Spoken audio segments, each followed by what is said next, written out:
বর্তমান সময়ে social media যেমন সামাজিক যোগাযোগের মাধ্যম, তেমনি এটি রাজনৈতিক প্রচারণারও অন্যতম গুরুত্বপূর্ণ মাধ্যম।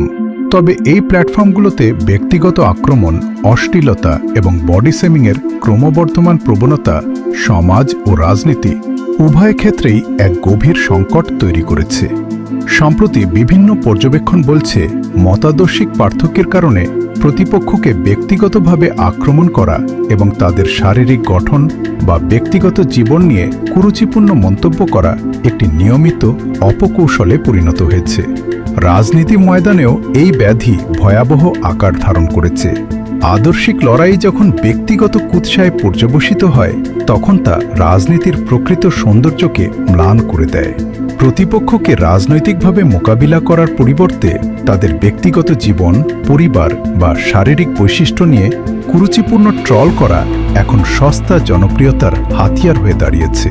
রাজনৈতিক বিশ্লেষকদের মতে, শিষ্টাচারহীন এই সংস্কৃতি তরুণ প্রজন্মকে রাজনীতি বিমুখ করে তুলছে এবং একটি অসহিষ্ণু সমাজ কাঠামো তৈরি করছে।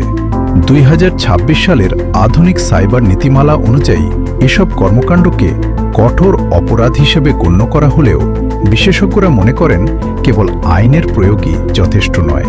সামাজিক শুদ্ধি অভিযান এবং রাজনৈতিক দলগুলোর অভ্যন্তরে নৈতিক শিক্ষার চর্চা এখন সময়ের দাবি। ডিজিটাল প্ল্যাটফর্মে অন্যের প্রতি সহমর্মিতা এবং ভিন্নমতের প্রতি শ্রদ্ধা বজায় রাখাই হোক আধুনিক নাগরিকতার পরিচয়।